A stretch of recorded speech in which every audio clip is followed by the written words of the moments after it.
What's up, everybody, and welcome back to Fireside Giants. I'm your host, Anthony Rivardo, joined by my co-host, Alex Wilson, hitting you guys on this Sunday afternoon talking about the New York Giants because they just wrapped up their fourth training camp practice of the summer, and we do have a lot of interesting takeaways. There's some good, there's some bad, there's some ugly. Okay, so we'll dive into all of that, discussing how Daniel Jones performed, how great Malik Nabers and Jalen Hyatt look, and any of the other takeaways. The Giants also signed a cornerback today. Not really a blockbuster move by any means, a depth piece. Theo Johnson did return to practice. JMS out of practice today with a shoulder injury. So a lot of storylines to break into on this Sunday afternoon, and we will go ahead and dive into all that. But before we do, make sure to leave a like if you enjoyed this episode. Subscribe to the channel if you're new. Ring the bell so you don't miss an episode. And comment your thoughts down below in the comment section. If you're listening to Apple or Spotify, please make sure to leave us a 5-star review. Go ahead and follow us on all of our social media channels at Fireside Giants. Without further ado, Alex, how are you doing today, my friend? And what is your initial reaction and takeaway to today's training camp practice for the Giants? I'm doing pretty good, and listen, there was a lot of ups and downs, a lot of offense. It was not much coming out about the defensive performances. They were really mixing and matching on the offensive. I know John Runyon was playing center with John Michael Schmitz, dealing with a shoulder injury, I believe, nothing too serious. Tyler Nubin's expected to return shortly. Theo Johnson was, activated off the PUP list, which is really, really good. He had a hip injury he sustained a couple weeks ago, so he seems to be healthy, had a nice catch today. Love to see him getting opportunities in the receiving game. As we know, the guy, he ran a 4.53 40-yard dash, like 6'6", like 255 pounds. Guy's an absolute tank of a human being. Need to develop his blocking game, but he can be an asset in the receiving game early and often for this Giants offense. But the true star, and yesterday, I saw your title yesterday, Anthony, in the video about Malik Nabers. The guy shows up and dominates every freaking day.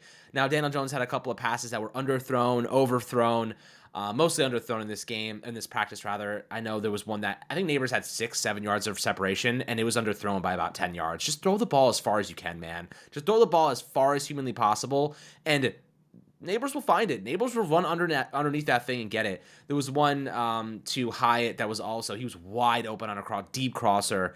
He had 5-6 yards of separation, and it was underthrown vastly. Should have been an easy walk-in touchdown. So, listen, you only get so many of these opportunities in real action and live action against better defenses. Maybe 1 or 2, 3, you get a game if you're the Giants. You can't afford to miss these. You know what I mean? He picked it up during the second half of the practice, but when you have open receivers with 6-7 plus yards of separation downfield, you cannot miss these throws when you're making $40 million per season. Now, he bounced back and he looked better during the second half. He had a deep pass to Jalen Hyatt, a little bit overthrown. He ended up having to dive and fell to the ground. Should have been an easy walk-in touchdown. He had a beautiful hole shot to Nabers on the sideline, safety closing, and so I'll give him a lot of credit for that one. That was a really, really nice play. But we just need more consistency. Now, it is training camp. It is early. We hope that things progress. The last couple of years have not really indicated that his deep ball has been there. We've seen a couple of really ugly ones from, the one that stands out to me the most is the overthrow to Darius Slayton, where he just airmailed it and he had like 10 yards of separation. There are throws that Daniel Jones probably wishes he had back. There are throws that he needs to hit if he wants to be a long-term NFL starter, right? Whether it's with the Giants, whether it's with another team, he's got to hit these throws. I know a lot of people will say it's training camp, but we've seen this routinely happen in real games, in regular season games. This is not the first time we've seen it, and it certainly won't be the last. He's got to hit these throws. Like it's simple as that. You are being paid $40+ million. You have to hit these freaking throws to your wide open stars. In terms of Nabers, the guy is open every single play. You can't airmail him like this. You can't underthrow him. It's got to be in stride. You got to have these easy scores. The Giants do these types of things to themselves where he'll throw it. It'll be underthrown. It'll be slightly overthrown. They'll make the catch, they'll fall down, they'll go out of bounds, and now you have to operate a red zone drill. And the Giants have trouble in the red zone. They have trouble scoring points in general. You don't want to put yourself in a spot where you have an easy walk-in touchdown where now you have to actually score in the red zone and operate, and the field shrinks and mistakes can happen. And we've seen DJ throw these pick sixes in the 1 yard line before. The one was it Tariq Woolen stands out from the Seahawks. So there's a lot of things where this team needs to take what defense are giving to them. They need to capitalize. They need to score points and not have to extend drives because of poor throws. So I'm not saying it's going to happen, but we've seen it in the past. DJ needs to clean it up, needs to get better. Did get better during the second half of the practice, which was good to see. He's had a couple of nice throws so far through 4 days of training camp. Anthony, what are you seeing in terms of these throws? What is your opinion? I know that obviously we don't want to put too much stock into it, but we want to see him clean these things up because obviously these things do translate to regular season action. Yeah, that was the first thing that I wanted to say is that I don't want to overreact to practice throws. It's only the fourth day of training camp. Daniel Jones missed, over 6 months of practice with a torn ACL. He's still recovering. He's still knocking off the rust. So I don't want to kill him. I don't want to just completely criticize him for missing some of these deep balls. And in fact, a few of them, yes, were underthrown pretty significantly. The deep ones that he did connect on to Nabers and to Hyatt, a lot of people are nitpicking those, saying, oh, it was overthrown, should have been a touchdown, or this ball placement could have been better. Listen, guys, he hit those throws, and it's still just practice. The pads aren't on yet. They're still getting warmed up. The pads will come on in a few days, and let's see how Daniel Jones does once that happens. Obviously, that affects your throwing as well, to have shoulder pads on versus not. All of that stuff. You got to keep in mind, it is very early in the practice period for the New York Giants. So I don't want to overreact to Daniel Jones struggling to hit these deep balls. Now, as we get deeper into the offseason, as we get deeper and closer into the regular season, if the preseason he's missing deep balls left and right, if players are getting hurt because he's underthrowing balls or throwing medicine balls across the middle of the field, sure, my concern level will continue to rise. And you guys already know I don't have the utmost confidence in Daniel Jones anyway, so I'm not shocked to see these things. I am hoping that he continues to improve and that this is knocking off the rust and that he starts to hit more of these deep balls with more accuracy and more frequency as training camp progresses. But I'm trying not to hit the panic button. It's very early in training camp. I'm going to give him time, give him the benefit of the doubt coming off of this injury. Does he deserve the benefit of the doubt? That's up for debate, but I'll give it to him anyway. He's a Giants quarterback, so we'll see how it goes. My main takeaway is not that Daniel Jones can't hit a deep ball, again, because it is very early on in these training camp practices. My main takeaway is the fact that Jalen Hyatt and Malik Nabers are torching just about every single cornerback that lines up against him at practice. So I have two takeaways from that, Alex. Number one, Malik Nabers is a problem, and so is Jalen Hyatt. Number two, the Giants secondary might be an equal problem, but in the opposite way. I think that the Giants secondary might just be struggling out here up against a lot of these young receivers that the Giants have. And again, it speaks volumes to the amount of talent that the Giants have in their receiving core, but it does also highlight the lack of talent that the Giants have in their secondary. We've seen Deonte Banks airtight coverage on a lot of these deep passes that Malik Nabers is grabbing. And that's great because, like I said in the solo episode I did a couple days ago, Alex, Banks isn't making up all these pass breakups, but he's right there. And the tight coverage is what you want to see during training camp because he can't be overly physical. They don't have the pads on. So Nabers is making all these acrobatic grabs over Deonte Banks.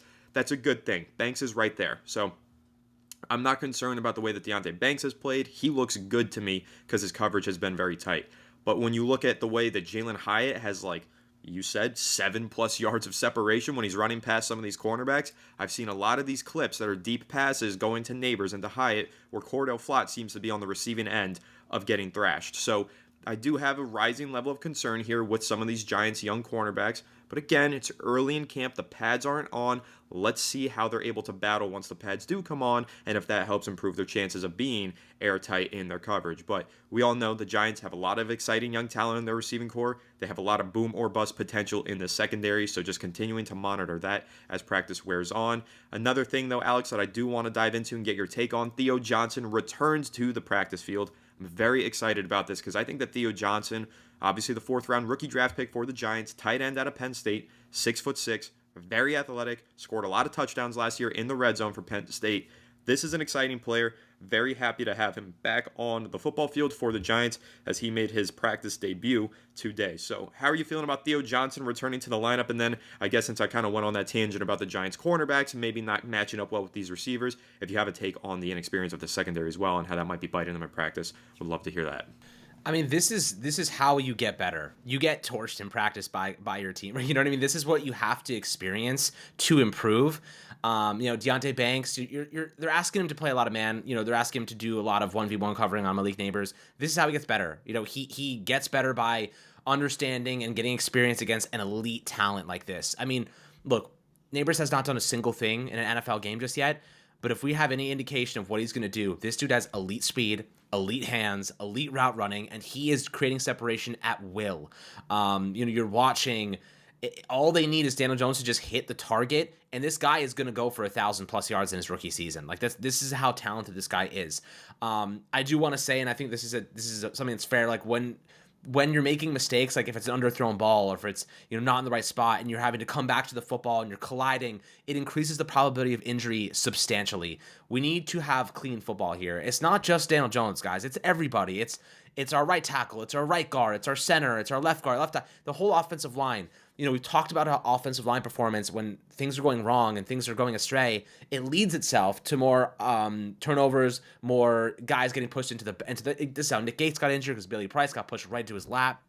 Andrew Thomas gets hurt because he's chasing a DB after a missed field goal. It was a missed field goal attempt, something like that. So, you kind of see kind of what happens here when things go wrong. Injuries tend to compound. They tend to get more, frequent. And I think that underthrown footballs coming back, colliding, legs getting tangled up, like these things can kill you. They really can. So, especially on the MetLife turf when you're trying to stop, plant, and then go backward when you're going full speed downfield. That is not what you want your receivers to be doing. You need these balls to be in stride. You need this to be clean. I'm not saying Daniel Jones won't do this, but we need to see him do this every single game. Clean football, good throws, the pocket's clean, your guy has separation. There is no excuse, guys. Look, not every quarterback's going to hit every throw, but guys making $40+ million hit your open receivers with a clean pocket. I think that is extremely fair of a take. So I hope to God he can do it during the regular season. I hope to God he continues to improve, shakes off the rust, and looks better. He looked better in the second half of the practice, and I think that's a good sign at the very least. But this secondary, kind of rewinding to your question, I'm very much concerned about the lack of experience in the secondary. I think Cordell Flott, young, still inexperienced. Nick McLoud could be a guy that steals that starting CB2 job away. He's looked really, really good. Tyler Nubin's been knocked out with an injury the last couple of days. What are your thoughts on McLeod? This is a guy who, he's looked excellent. Like, I think that this is someone that could steal that job from Cordell Flott right out from under him. Now, I think that's a position battle there, but I do think that there is some talent to be had, and maybe he's time to graduate to a starting level position. Yeah, I've been leading this Nick McLoud for CB2 campaign really since the end of last regular season, so I'm very excited to see the way that he's performed at training camp so far, Alex. I know that you remember, I think it was week 17 last year, Giants versus Eagles. A.J. Brown got knocked out of that game pretty early on due to an injury, but for the snaps that Nick McLoud was lining up against A.J. Brown got clamped up, and A.J. Brown's one of the best and most physical wide receivers in the NFL, so seeing McLoud rise to that occasion when he got injected into the starting lineup, I thought was notable, and I thought should have been something that the Giants were hoping to carry out into the offseason, develop him, and make him the starter next year. Instead, I guess they liked what they saw with Cordell Flott, maybe because he's one of their draft picks, they're more intent on developing a player like that. But I don't know, man. I thought that McLoud at the end of last year, in that game against the Eagles, also in that game against the Rams, he made some nice plays. He's physical. He's tight in coverage. He plays on the boundary really well.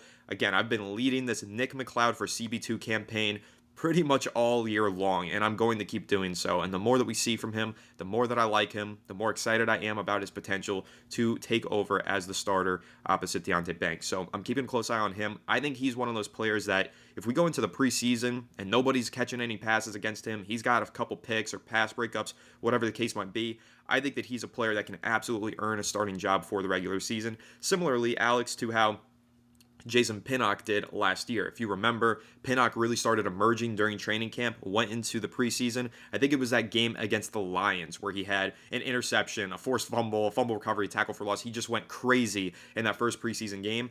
I think that maybe not to that extent, we could see a similar performance out of Nick McLoud, and he just immediately earns that starting job. Because again, the way he played in the regular season against the ones at the end of last year showed me that there is potential here for him to become a very solid starter for the Giants. So I'm very excited about him. But Alex, injuries on the offensive line, they keep popping up. Jermaine Illuminor got knocked out. He came back in. We know that he's fine. He's healthy, right?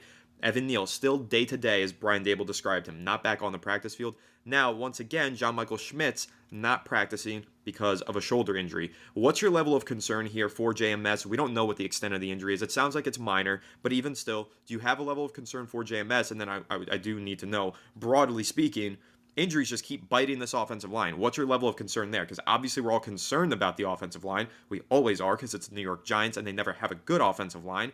But now that we just keep seeing these minor injuries bubble up, these players, they leave the lineup, they come back in a couple days later, how concerned are you by the fact that the injury bug just keeps biting? I am certainly concerned, I guess you could say. Listen, this offensive line is only going to survive if they can stay healthy. John Michael Schmitz has had a couple injuries already and is early in his career. Obviously, far from being labeled injury prone or anything like that, but he's got to be in there, right? He's got to be developing chemistry. It's so important. And it's so early in camp. How are these guys already hurt? Like, I genuinely do not understand. Like, these guys are not going up against like actual. I mean, the offensive line are blocking and stuff like that, but they're not going 100%. I don't understand how they're getting hurt already.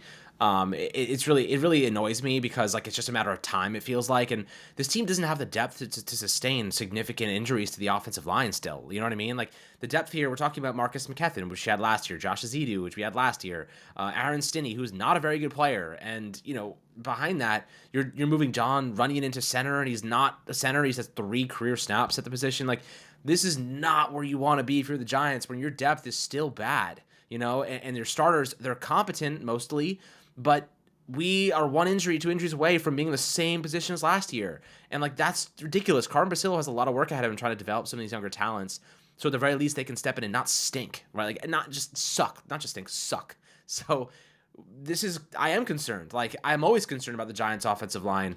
So that's kind of where I am right now. But, John Michael Schmitz need to get healthy. Doesn't seem like it's anything too serious. So for now, we hold our breath and hope he returns the start of this next week. But I'm always worried about the Giants' offensive line. If you're a Giants fan, you're not worried about him. You haven't been watching this team for long enough.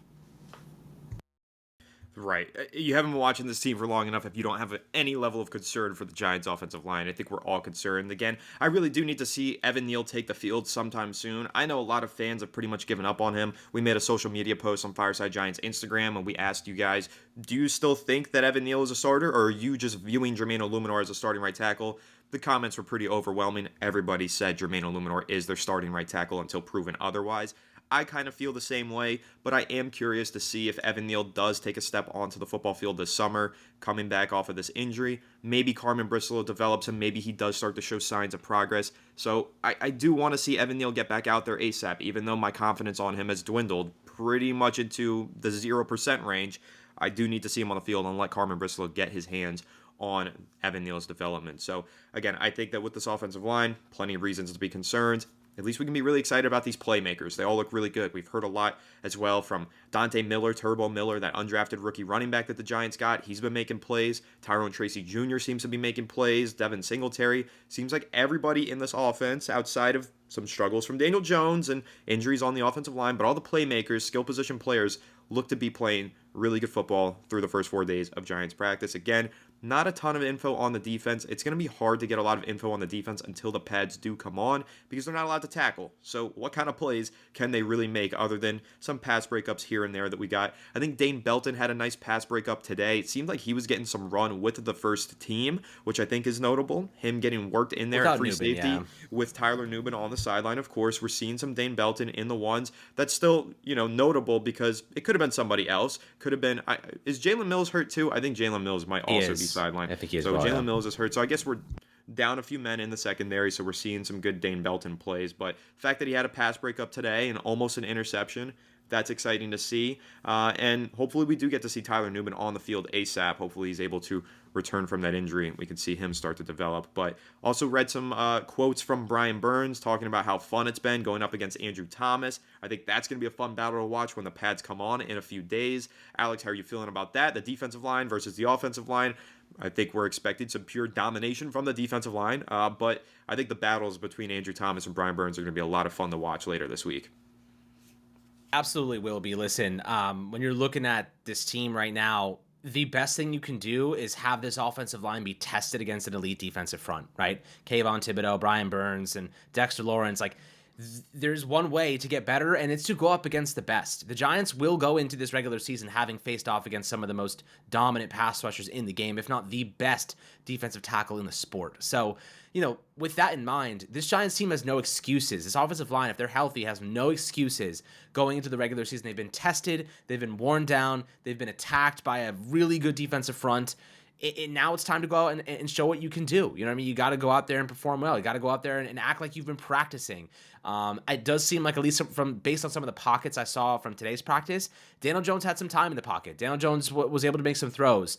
And there was some pressure around him, but it wasn't in his lap. So I do think that was encouraging to a degree.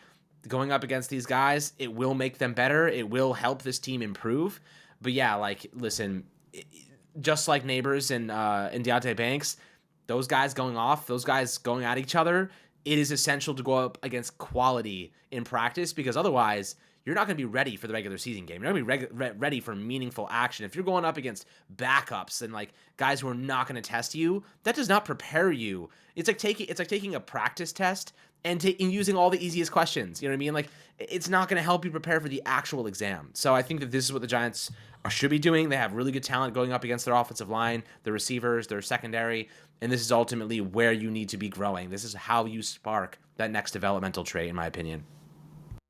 Yeah, I'm with you on that one. I think that this is the perfect time for this Giants team to get better. I think that we are seeing some players take strides. Again, it's just about knocking off the rust, refining these skills, and hoping to see some good development. We'll keep a close eye on Daniel Jones, the quarterback situation. Of course, we're going to keep hitting you guys with all of the highlights from Malik Nabers, Wan'Dale Robinson, Jalen Hyatt, all of them. I've been posting mad clips on the Instagram and having a lot of fun with that, so make sure that you're following along with us over there and just checking out all of the updates that we're posting, because we might not be on the sidelines at training camp, but it really feels like it. I am scouring the internet and reading every piece of Giants training camp information that I can possibly find, and it's been a lot of fun. So, of course, the players are going to hit the podium soon, and we'll get some quotes about that. That'll be a lot of fun, and again, I'm really looking forward to seeing the pads come on and watching these players start to play some real football, hit each other, get tackling, and see who starts really standing out once the pads come on. I think that's when you get a really good idea of what the starting lineup is going to look like. And keep in mind, guys, we're only a few weeks away from the start of preseason, so we get to see some NFL action shortly enough and get to see some of these young Giants players fighting for roster spots make their first stamp on the preseason field and try to earn those roster spots. So it's going to be a lot of fun. Make sure to leave a like if you enjoyed this episode. Subscribe to the channel if you're new. Ring the bell so you don't miss an episode, and comment your thoughts down below in the comment section. If you're listening to Apple or Spotify, please make sure to leave us a 5-star review. Go ahead and follow us on all of our social media channels at Fireside Giants. Without further ado, we'll catch you on the next one. Have a good one, and let's go Giants.